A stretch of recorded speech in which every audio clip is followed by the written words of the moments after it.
신인간혁명 21권 이케다 다이사쿠 보관 야마모토 신이치가 스포츠 시설을 둘러본 24일 소련은 유인 우주선 소유주 18호를 쏘아 올렸다. 다음날 25일에는 그 뉴스가 일본에도 보도됐다. PI 클리무쿠 선장과 VI 세바스티아노프 비행사는 순조롭게 비행하고 있으며 기분이 아주 좋다고 전했다. 미국과 소련은 7월에 두 나라의 우주선을 도킹시켜 공동 실험 비행을 하기로 계획했다. 1972년에 열린 미소 정상회담에서 결정했다. 미소는 각자 도킹 실험을 거듭했다. 이번 소유스 18호 발사는 본격적으로 두 나라가 함께할 실험 비행에 앞서 소련의 우주정거장 살류트 4호와 도킹하는 실험이었다. 신이치는 모스크바에 있는 숙소 러시아 호텔에서 소유주 18호 발사가 성공했다는 텔레비전 뉴스를 보고 7월에 있을 미국과 소련의 우주선 도킹을 떠올렸다. 최근 몇 년 사이에 미소 두 나라는 긴장 완화 시대로 들어섰다. 그러나 이해 1월 소련이 미소 통상협정을 파기한다고 통보하는 등 두 나라 관계는 결코 좋다고는 할 수 없었다. 그런 만큼 신이치는 미국과 소련의 우주선 도킹을 기대하며 성공을 기원했다. 미국과 소련의 우주선이 공동비행에 성공하면 긴장 완화의 상징이 되고 우주에서 이룬 국제 협력으로 미소 그리고 동서양 진영이 협력하는 흐름이 열릴 가능성이 있기 때문이다. 신해체는 확신했다. 우주선에서 본 지구에는 국경도 사회 체제에 따른 구분도 없다. 파랗게 빛나는 오직 하나뿐인 인류의 고향이다. 미국과 소련의 우주 비행사들은 아름다운 지구를 보며 힘을 합쳐 소중한 이 별을 지키자고 생각할 것이다. 증오, 전쟁은 파급된다. 그러나 협력, 평화도 파급된다. 인간의 협력이 가져오는 감동은 이데올로기의 벽을 넘어 마음에서 마음으로 파동칠 것이다. 그것이 보이지 않는 평화의 조류가 되기를 신이치는 소망했다. 5월 25일도 모스크바의 하늘은 아름답게 활짝해요. 벌써 여름날 같은 햇볕이 내리쬐고 있었다. 야마모토 신이치 일행은 이날 모스크바에서 남동쪽으로 30km쯤 떨어진 고르키레닌 스키에로 갔다. 이곳은 레닌이 임종을 맞이한 땅이다. 레닌이 여생을 보낸 별장은 레닌 박물관이 되어 인류사의 흐름을 바꾼 생애와 업적을 전시하고 있다. 뒷날 레닌에 대한 평가는 각종 비판도 나오고 있지만 새로운 사회를 건설하여 학대받은 사람들을 해방시키고 지키기 위해 애쓴 것만은 틀림없는 사실이다. 레닌이 이렇게 외쳤다. 주민들 대다수가 노동자와 농민이다. 그들이 권력을 가져야지 지주나 자본가가 가질 수는 없다. 주민들 대다수가 노동자와 농민이다. 권력과 행정을 맡아야 할 사람은 그들 소비에트, 회의이지 관리가 아니다. 사회의 최하층에서 허덕이는 노동자와 농민을 위한 사회를 만들어야 한다. 그런 마음이 본래 소련을 관통하는 정신이었다. 레닌 박물관이 전하려고 한 것도 바로 그런 마음이었을 것이다.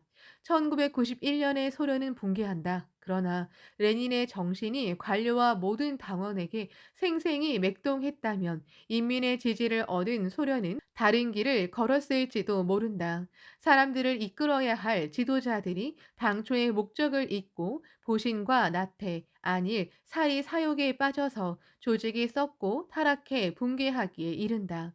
사람들 마음속에 깃드는 이런 여러 가지 생각을 극복하는 인간혁명이 없다면 아무리 번영을 자랑하는 조직이나 국가라도 언젠가는 반드시 정체 상태에 빠지고 만다. 어서에는 사자 신중의 충이 사자를 먹는다. 어서 957쪽라고 쓰여 있다. 붕괴 요인은 조직 내부에 있으며 나아가서 인간에게 깃드는 심중의 적에 의해 무너진다. 5월 25일은 일요일이라 고르키레닌 스키에는 가족과 함께 나온 사람들과 아이들로 북적댔다. 야마모토 신이치는 가는 곳마다 아이들을 보면 말을 걸었다. 말리치크, 꼬마야. 그리고 나이와 학년을 묻고는 크면 일본에 오너라 하고 선물로 준비해온 휘장이 그려진 스티커를 한 사람 한 사람 가슴에 붙여주었다. 그러자 아이들은 얼굴 가득 웃음을 띄었다. 통역을 맡은 모스크바 대학교 주임 강사 스토리자크가 그 모습을 보더니 말했다. 야마모토 선생님은 아이를 좋아하는군요. 예, 무척 좋아합니다. 그리고 일본인을 만나 사귄 추억을 만들어 우호의 씨앗을 어린 마음속에 심어두고 싶습니다. 내게는 이런 추억이 있지요. 시니치가 말했다. 9살 적 어느 여름밤, 도쿄 가마타역에 늘어선 노점을 구경하고 있었다. 중일 전쟁이 일어나 세상이 크게 바뀔 듯 정세가 급박하게 돌아가던 때였다. 늘어선 야시장 끄트머리에서 키가 큰 서양인 남성이 서양 면도칼을 팔고 있었다. 사람들은 서양인의 노점에 놀라서 별게 다 있네 하는 눈빛으로 볼 뿐 아무도 사지 않았다. 그 서양인은 면도칼을 손에 들고 웃음을 지으며 서투른 일본말로 외쳤다. 나 일본 아주 좋아합니다.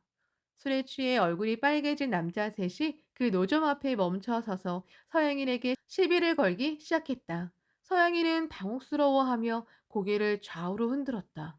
사내 하나가 좌판이 물건을 다짜고짜 손으로 걷어치웠다. 면도칼이 길바닥에 흩어지자 세 남자는 도망치듯 그 자리를 떠났다. 서양인은 아무 말 없이 면도칼을 주워 모으더니 좌판 위에 가지런히 놓았다. 그러고는 다시 웃는 얼굴을 하고 사람들에게 외쳤다. 나 일본 아주 좋아합니다. 얼굴에 불빛이 비치자 노동자가 수정처럼 반짝거렸다. 그러나 신이치는 그 눈 속에 깊은 외로움이 서려 있는 것을 느꼈다. 소년 시절의 추억을 말하던 신이치가 스토리자크에게 말했다. 면도칼을 파는 서양인과 직접 이야기를 나누지는 못했습니다. 그러나 같은 인간으로서 그 외로움과 슬픔을 느낄 수 있었습니다. 나 일본 아주 좋아합니다. 하던 그의 말이 지금도 귓가에 맴돕니다. 이 경험은 내게 가슴 아픈 추억이지만 서양인을 가깝게 느낀 첫 만남이었습니다. 중요한 것은 만남입니다. 어린 마음에 좋은 추억의 씨앗이 심어지면 그것은 언젠가 싹을 틔워 우호의 꽃을 피웁니다. 그리고 평화의 열매를 맺습니다. 씨앗을 뿌리지 않으면 꽃은 피지 않습니다. 열매도 맺지 못합니다. 나는 기회가 있을 때마다 온 힘을 다해 씨앗을 계속 심겠다고 결심했지요. 스토리자크가 눈을 빛내며 고개를 크게 끄덕였다. 이어서 레닌 기념 소프호스 구경 농장을 둘러보려고 차를 타니 차 안에 흰색 라일락꽃이 있었다. 미네코가 소리 높여 말했다. 어머, 예뻐라. 일행과 함께 가는 모스크바 대학교 학생이 가져온 것이다. 5월의 모스크바는 라일락꽃에 감싸입니다. 그러나 올해는 보기 드문 더위라 라일락꽃이 일찍 지고 말았습니다. 그런데 이곳에는 피어 있더군요. 단 한 송이라도 보여드리려고 가져왔습니다. 신이치는 그 배려가 기뻤다. 미네코가 머리를 깊이 숙이며 말했다. 배려에 감사합니다. 이 꽃으로 제게도 우호의 추억이 담긴 씨앗이 확실히 심어졌네요. 상쾌한 웃음이 번졌다. 일행은 소포호스를 둘러보고 아르한게스코의 박물관을 방문했다. 눈 아래로 모스크바 강이 황금띠처럼 흐르고 있었다. 하루하루가 황금의 역사가 된다. 자, 오늘도 힘껏 해보자. 26일 아침 야마모토 시니치는 이렇게 말하고 차를 타고 크렘린으로 향했다. 오전 10시부터 AP 시티코프 연방회의 의장과 회견이 잡혀 있었다. 소련 최고회의는 연방회의와 민족회의로 구성된 양원제다. 스니치는 지난번 소련 방문 때는 VP 루벤 민족회의 의장과 회견했고 이번에 시티코프 연방회의 의장과 회견하면 양원의 의장과 대화한 셈이 된다.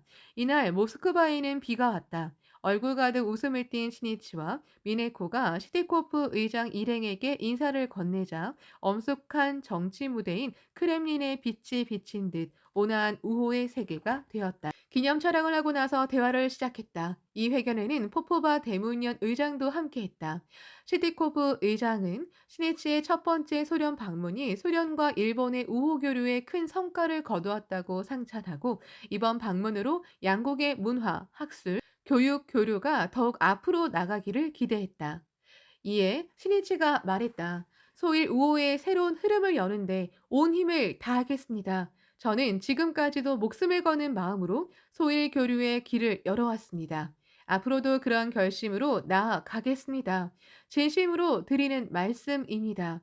시티코프 의장이 말했다. 잘 알고 있습니다. 야마모토 회장님은 첫 번째 소련 방문을 마치고 귀국하신 후 바로 원고를 써서 신문이나 잡지에 잇따라 소련의 진실을 알리셨습니다. 그것은 나의 소비에트 기행이라는 책 한 권이 되었습니다. 지극히 바쁘신 가운데 집필하셨습니다. 뼈를 깎는 듯한 노고가 있기에 할 수 있었다고 생각합니다. 그 글을 읽고 참으로 많은 일본인이 소련을 올바르게 인식하고 깊이 이해했을 것입니다. 감사드립니다. 진지한지 허세뿐인지는 무엇을 했느냐로 명확하게 나타난다. 새로운 역사는 오로지 목숨을 건 진검승부의 자세로 나서야만 열린다. 시티코프 의장이 시니치에게 소련은 일본과 우호를 더욱더 돈독히 하기를 바란다고 열정적으로 말했다. 그리고 소비에트 연방 창립 50주년 기념 메달을 시니치에게 선물했다. 크렘린에서 1시간 15분간 대화하고 시니치 일행은 모스크바 시청을 예방했다. 시니치는 지난번 방문 때에도 시청을 방문해 VP 이사예프 제1 부시장과 회담했다. 이번에는 VF 프로 미슬로프 시장이 웃는 얼굴로 직접 일행을 환영했다.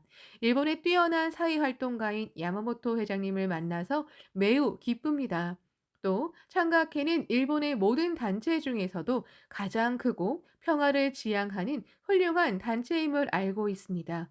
회담에서는 모스크바와 도쿄를 비 회담에서는 모스크바와 도쿄를 비교하며 인구 문제, 대기 오염, 교통사고, 범죄 등 도시 문제에 대해 폭넓게 대화했다. 일행은 모스크바 시청을 방문한 데 이어 해운부를 방문해 소일협회 회장인 구젠코 해운부 장관과 회담했다.